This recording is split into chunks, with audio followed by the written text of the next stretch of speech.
This is the second part of the video because the first part was 6 minutes, and I'm not sure how much I can share without it not being willing to post it. But we're talking about greetings once again. My name is Jessica Renee. I am a parent liaison and I am a self-advocate. What that means is I'm able to go into your school systems, whether they be public or private, if you allow me to help facilitate a better interaction for yourself and your child in that school system. If your child is going through anything, whether it be with the teachers, especially with the teachers, or another student, if you would like, you can contact me at 678-754-7747. Again, that's 678-754-7747. I also provide counseling services.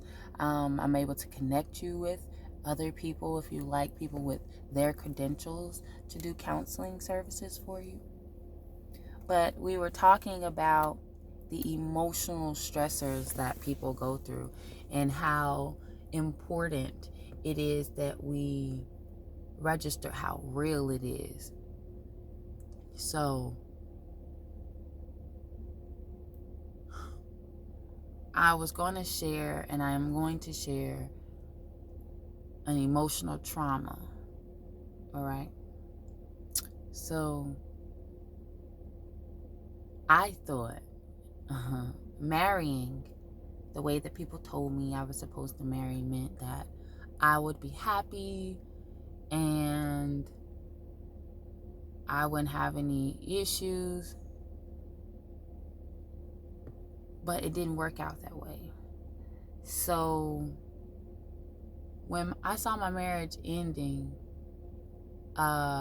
it was just a disconnect really that we had.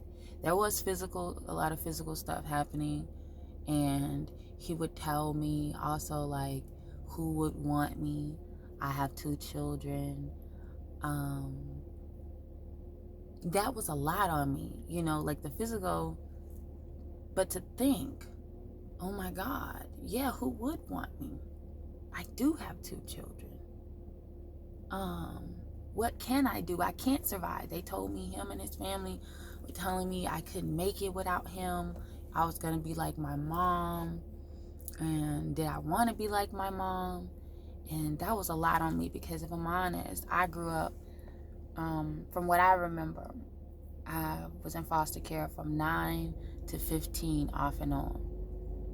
An uncle of mine tells me that I was in foster care the first time either when I was 6 weeks or 6 months. I don't recall that. But after 15, I was on my own. And I met my first husband right before I was abducted and held hostage. So I turned 16 with captors. And I thought, nobody else could want me because he knew what had happened to me. And if he didn't want me, then that means I must be terrible. I must be broken. There must be something wrong with me. I began to pull out my hair. I began to scratch myself, like take my hands and claw my skin. I would get so upset or I'd be like inside of myself, and then it would burst out. I would have episodes of just crying profusely. I eventually had to get on medicines. I was diagnosed with bipolar disorder, post-traumatic stress disorder, and obsessive compulsive disorder. This was at the age of 21 when I got this diagnosis. 19 is when I started delving in medications, maybe because something was wrong with me.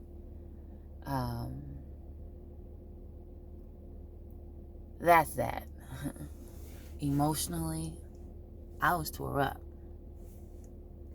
The things that I remember in my life that have happened to me, all of the physical things that I could name, I've been raped, I've been molested. I've had my eye busted. I've had my nose cut open. I've been jumped. And this is all in the past 4 years, the last 4 years of my life. And none of it compares to the language that I've been given and what it has been doing to me. To hear from the people that I love so much that I'm terrible, I would never be anything, I'm going to be like a person that I know didn't take care of me, is a lot.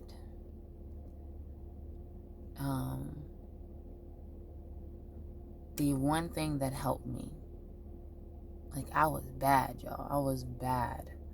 I would punch walls. Like, my hands are scarred because I used to punch cement walls. I would punch my house walls. I was emotionally a wreck. And I couldn't talk about it. And that was the worst thing. I couldn't talk about it. So why is that? So at 23, I had to do a living will.